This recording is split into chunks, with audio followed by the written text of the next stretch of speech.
We'll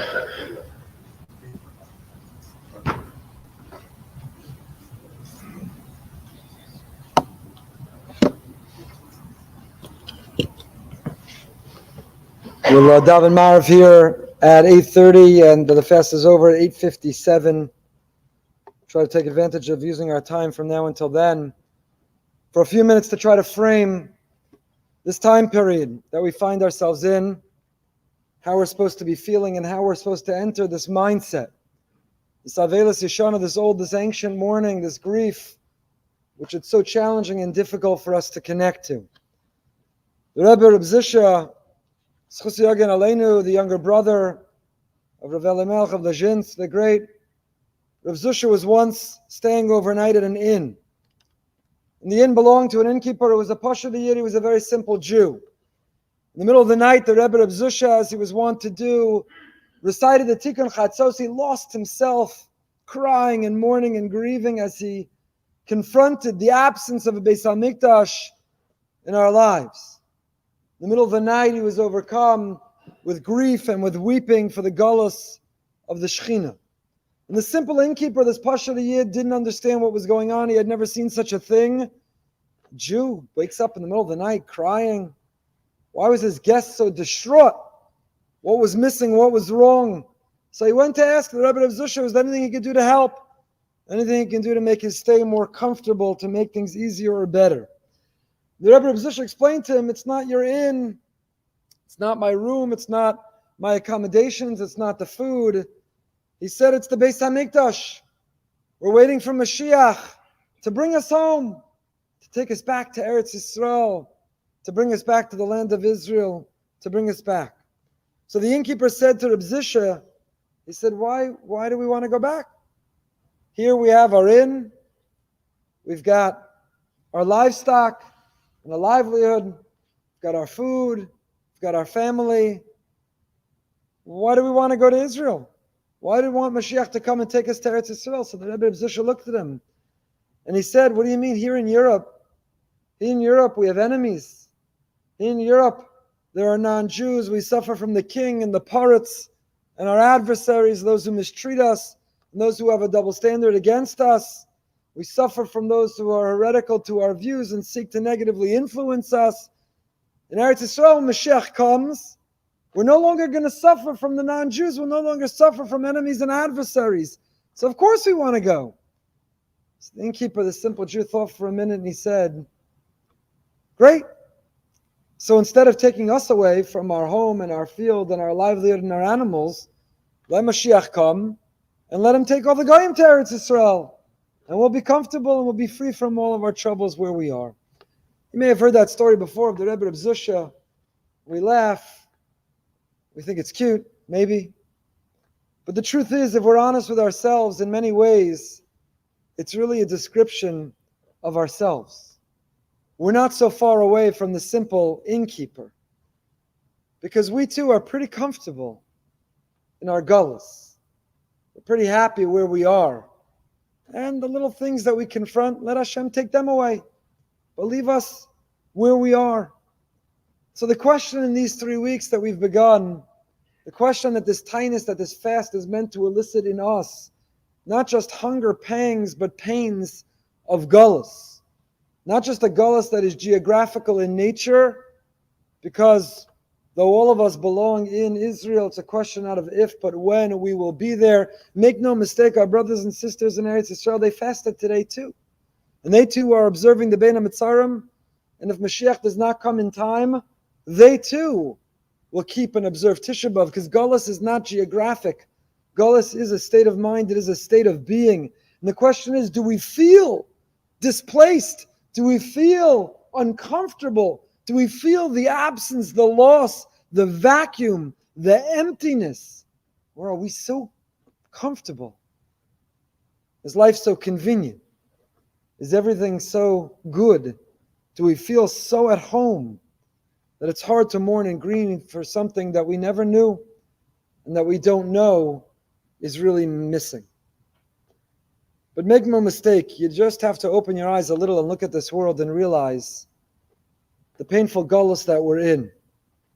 There's a levaya today for a 22-year-old Staff Sergeant Shilo Yosef Amir of the Givati Brigade from the northern town of Meirav, 22 years old. If you saw his beautiful panim, the picture of this young man who didn't come home and won't. It's Galus. A Jewish soldier is murdered and killed, walking just in the uniform of the one and only Jewish state. June 20th, outside the beautiful Yeshuv of Eli, Torah community. Shooting that 4 dead. This week, car ramming in Tel Aviv. The list can go on of the consequences and the results of this Galus that we're in. And if that's not enough, as all this unfolds, the cover of the Sun Sentinel, the local paper here in Florida, after Israel bravely goes into Jenin to take out and eliminate terrorists, terror cells, a terror hotbed, the front page headline, the Sun Sentinel, Israel hits camp, kills 8 Palestinians. We live in a world that is so biased and discriminating, that is so unfair and has such double standards, that has such a filter of hate towards the Jew and towards the one Jewish state. It can't help but distort headlines from the truth. When today the New York Times complains that on the mayor's New York City Jewish Advisory Council there are too many Orthodox Jews, yet another in the string of the New York Times revealing its hatred towards not only the Jews, the Orthodox Jew in particular, who doesn't live up to what the op-ed calls the archetypical Jewish New Yorker, is not Orthodox. The Orthodox is not representative of the New Yorker. It's Galus. Galus is all around us. It's around us in our enemies. It's around us in our own state of being, in the physical and emotional and spiritual pain and the loneliness that pervades throughout our communities with whatever comforts and conveniences we have. In the most prosperous time we've ever lived, we are more unhappy than we've ever been. And Chevra, all of this, from the enemies who seek our demise, to the politicians or the newspapers, the media who mistreat, to the own struggles that we're having within ourselves and our own families to find peace and tranquility and happiness, it all stems, it all comes, it all flows from the same place, and that is Sila Kashchina. It is all the painful result of the catastrophic reality of Hashem withdrawing His countenance, of HaKadosh Baruch Hu creating daylight and distance between us, of HaKadosh Baruch Hu withdrawing from the intense presence in our lives, of looking all around and realizing we are more and more in a Shechina-less, in a godless world, where He's harder to find and harder to feel and harder to see people whose lives are dictated by His tenets, by His vision, by His values. And the question that we face for these next 3 weeks, does that pain us? Do we feel His pain? Do we feel the pain of the Ribono Shel Olam? Do we feel the pain of a world that's absent His light? Do we feel the pain of the world that suffers from the loss of His presence? Do we crave the Geulah? Do we want it? Do we long for it? Do we understand what it means? Do we see the reality of how dim the world is without Him, and how light it would be if we could bring Him back? Chaim Friedlander, Zecher Tzadik Levracha L'Mashkiach Aponovich, in the Sifsei Chaim writes the word Shechina, that which resides with you. The word Shechina, your shachen, your neighbor, refers to our connection to HaKadosh Baruch Hu. The Shechina is to be ever present, accessible, around, available, undeniable, clear, and comfortable. And yet, that Shechina, who's supposed to be our shachen, accessible and available and present and lifting and holding us up and dictating how we live and how we behave, He's so hard to find. Why is that? And how do we correct it? Yaakov Ettlinger, in his Binyan Tzion, Siman Gimel, he makes a comparison of the Shechina to the sun. The sun beams its powerful light and energy 93 million miles away. It's far. It's distant. And yet, you walk outside in the daytime and you feel the warmth of the sun on your neck, the energy that's measured, that comes, the light that the sun provides. But all of that, the influence and the impact of the sun, our experience of the sun radiating in our lives, is all on one condition. You can only see and feel and benefit from the sun as long as there's no obstacle in its path, as long as there's nothing blocking it, as long as there's nothing between you and it.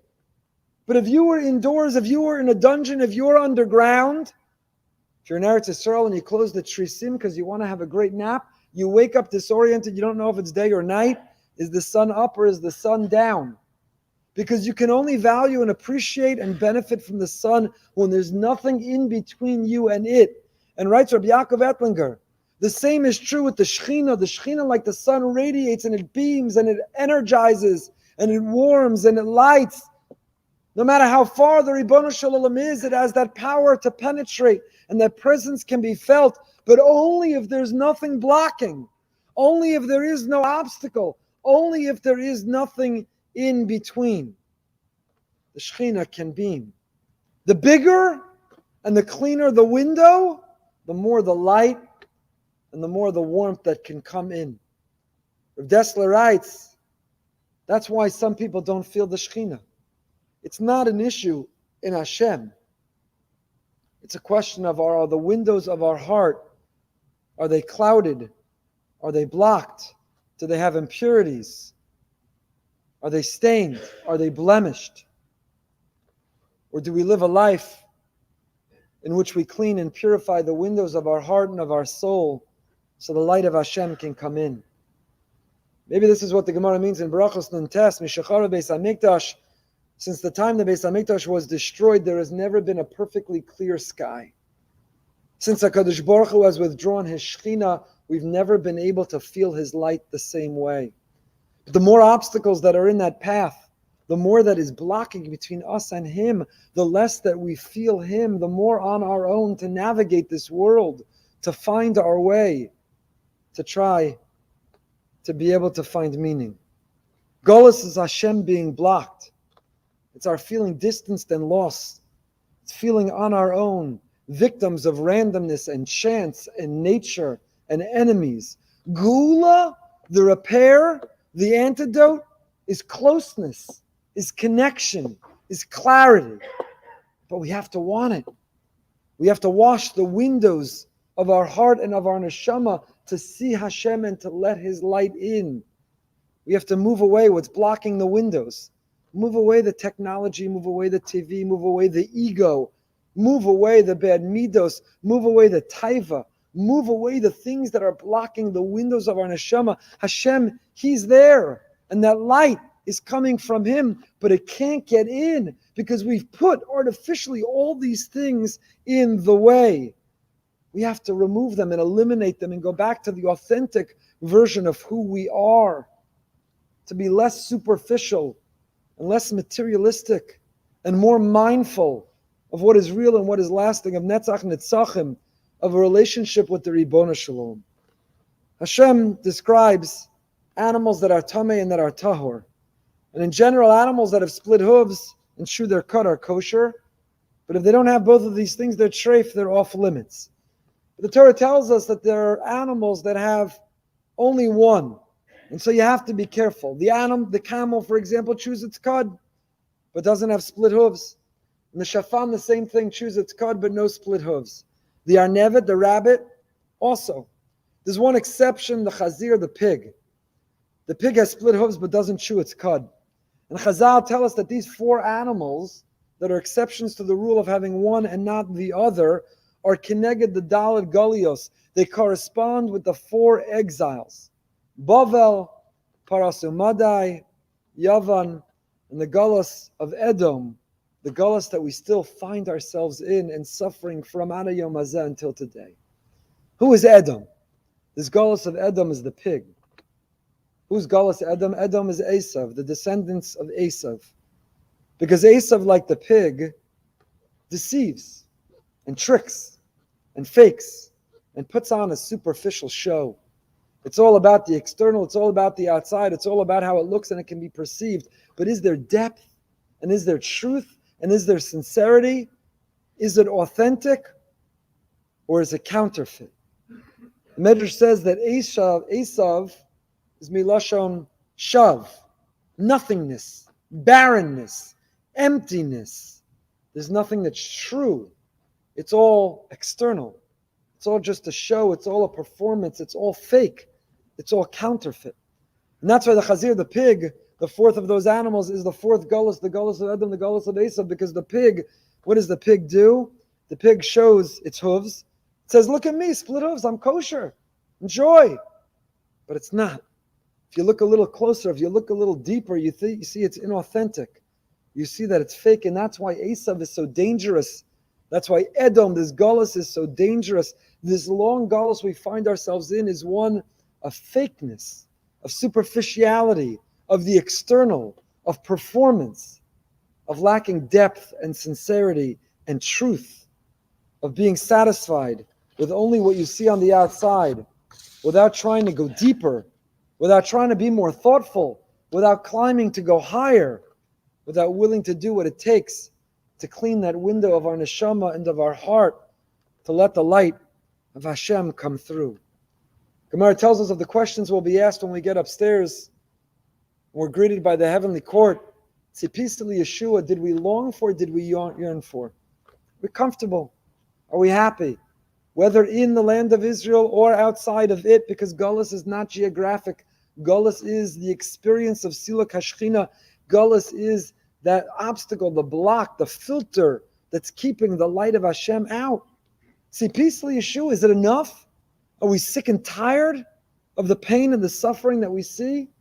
Are we tired of living our own lives of consumerism and materialism and superficiality, in which in so many ways we're going through so many of the motions of Yiddishkeit and Torah and mitzvahs? On the outside, in so many ways we measure up. But like the Galus Edom, like the Chazir, like Esav, if you scratch beneath the surface, if you look a little bit closer, what's underneath it? Are we invested and involved in a genuine and authentic relationship with Hashem?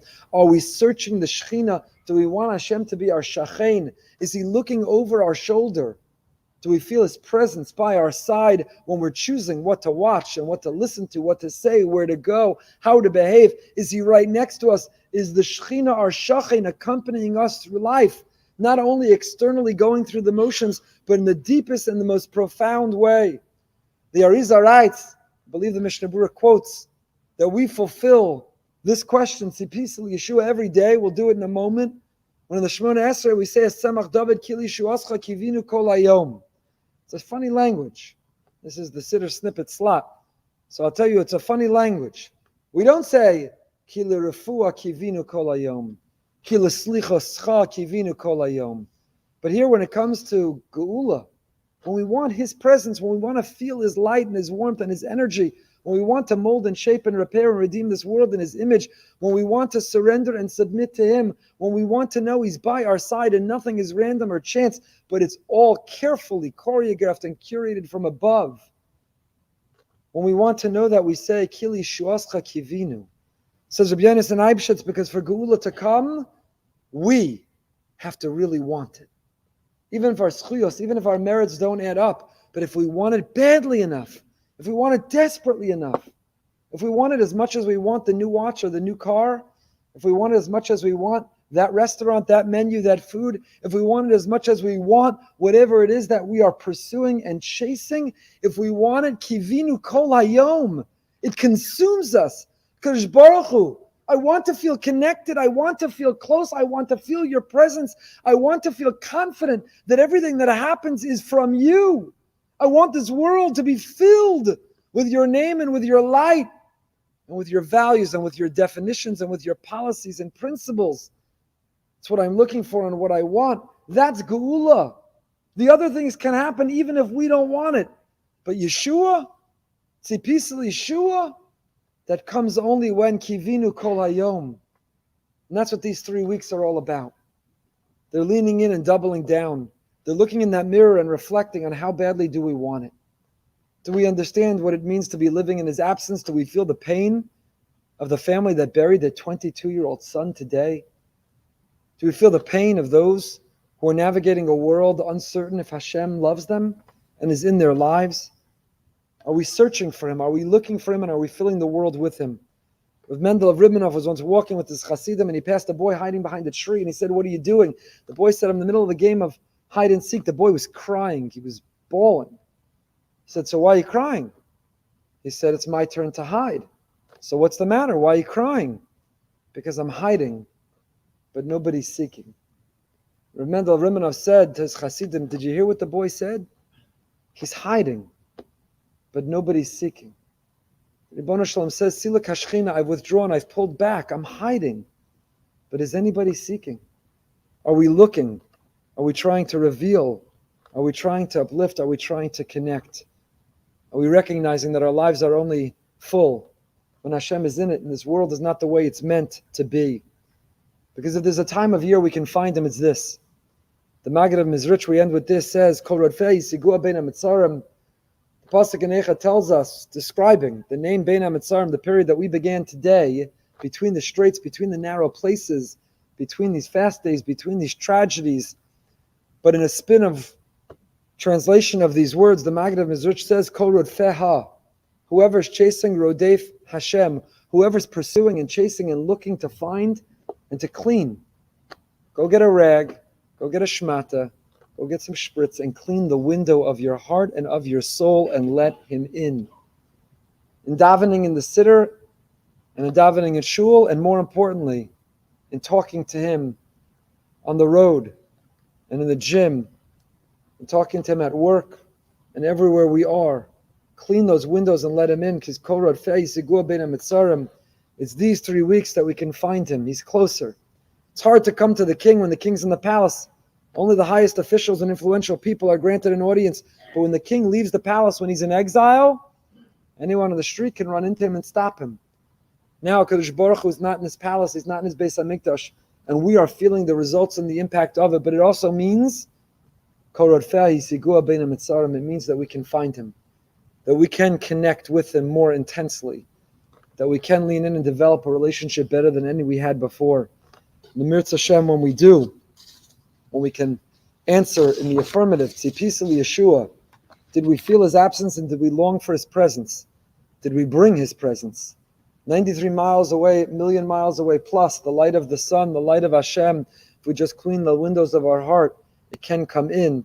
We'll be Zocha to Mashiach Tzidkenu, where we don't want to remain here and send the non-Jews, but he'll bring us all to our homeland. He'll bring us all back together. B'meir of the Amen.